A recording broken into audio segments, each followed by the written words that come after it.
The Chinese Communist Party has been able to turn some of its own citizens into de facto spies for the regime.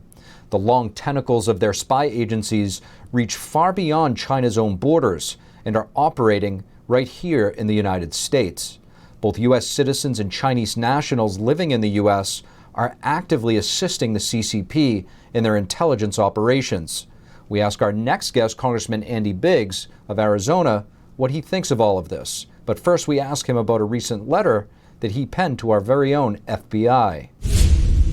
Congressman Andy Biggs, thank you so much for joining us on the Capitol Report again. You bet. It's good to be with you. Congressman, you sent a letter to the FBI recently yesterday, requesting to launch an investigation into a secret FBI audit. Tell us exactly what you're searching for.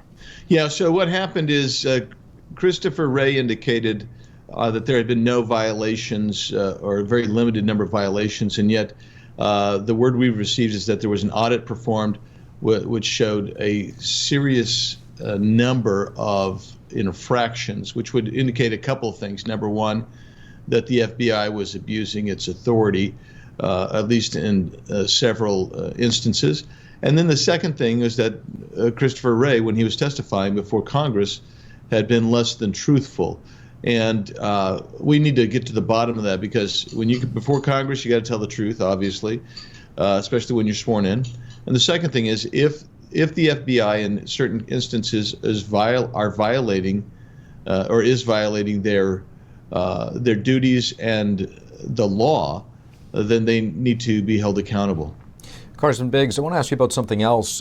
Excuse me. Last week, the Justice Department announced 5 individuals were charged with harassing and spying on U.S. residents on behalf of the Chinese Communist Party's secret police. One of these cases is actually related to election interference. How concerning is this type of activity to you? That's very concerning. I mean, I think we have thought for a long time, at least many of my colleagues and I have thought for a long time, that there's been Chinese Communist Party infiltration into a number of our institutions, whether it be post-secondary education, but also I have felt personally that just as the allegations against Russian interference into our elections have been in some ways overblown, but nonetheless real. And when I say overblown, I mean the instance of collusion between campaigns, the Trump campaign. I think that was proven to be not real at all. But we have neglected the notion that China has been also an active player and has some interest in infiltrating our election systems and compromising our election integrity. You touched upon it. How widespread do you think this is, where the CCP is able to use U.S. citizens to spy or work on their behalf, as you mentioned, within our various institutions and beyond? Well, I think the possibility is pretty broad and widespread, and here's why. Our economic relationship with China is so vast, so broad, so deep that it provides an opportunity to infiltrate various networks within the country.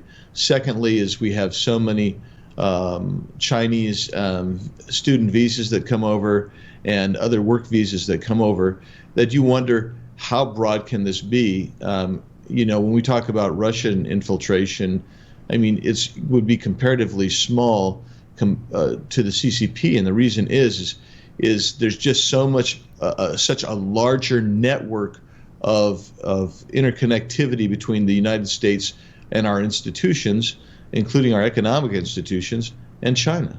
It's a very interesting point. Congressman, Antony Blinken, Secretary Blinken yesterday actually restricted visas of Chinese officials who are involved in persecuting religious minorities in China. From your perspective, should further action be taken, and if so, what can be done?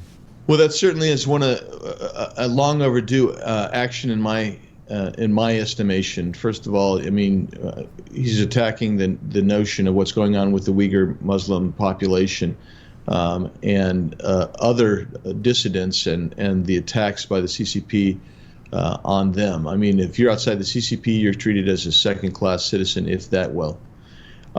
the first thing is there. I think the other thing is to encourage a repatriation of our economic institutions and our corporations and our manufacturing that is sitting in China and our dependency upon the Chinese Communist Party. I mean, that really is something that I think President Trump was trying very hard to do. And the reason I think he was trying to do it is twofold. It's a blessing to our own economy and our self-sufficiency at home, which was greatly exposed during the COVID epidemic and how reliant we were on Chinese manufacturing.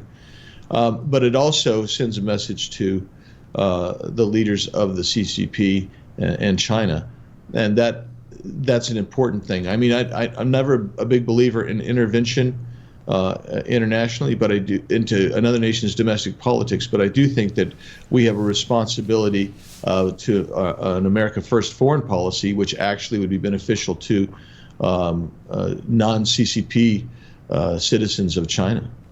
Congressman Andy Biggs, thank you. Thank you. Good to be with you. Former Alaska Governor Sarah Palin is considering running for Alaska's congressional seat. The position was left open by the sudden death of Congressman Don Young. Young died on Friday at the age of 88 on his flight back to Alaska. Palin said on Newsmax that she would be humbled and honored to replace Young. According to Alaska law, a special primary election will be held between 60 to 90 days after the representative's death. Palin also said that she will see how the process goes in filling that seat. Inflation is much too high. This says Fed Chairman Jerome Powell. He says the central bank needs to raise interest rates more quickly. Last week, the Fed raised rates for the first time since 2018, and there are several hikes expected in the coming months. That could raise the federal funds rate to about 2.25%. It's now at around 0.5%. That means higher rates could be on the way for mortgages, auto loans, credit cards, and other borrowing. More and more Americans are feeling the effects of inflation than ever before. A salad that used to cost $9 now costs $14. When it once cost $38 to fill your gas tank, it's now costing $58. To assess if there's any end in sight, especially as China begins to lock down their economy again over another spike in the virus, we have founder of Alpha Investor, Charles Mizrahi. Charles Mizrahi, thank you so much for joining us again on the Capitol Report. My pleasure. Thanks for having me. Charles, when it comes to inflation, I just want to get your thoughts on the rising interest rates. We just saw it go up 0.25%. What is the impact of that, and is there any cause for concern for future increases that are projected to come? Well, the impact of the 0.25% is too little too late. The Fed should have been trying to get ahead of the curve about last year time when everybody and his mother-in-law saw inflation coming. Prices were rising at the pump, prices were rising for food. There were tight labor markets, so companies were paying more for labor. So everyone saw this coming except the Fed. The Fed called it transitory. And now they're trying to play catch up with inflation, which according to their numbers, they're projecting to be at about 4% by the end of this year, which is a pipe dream. It's probably going to be much higher because the CPI is already close to 8%.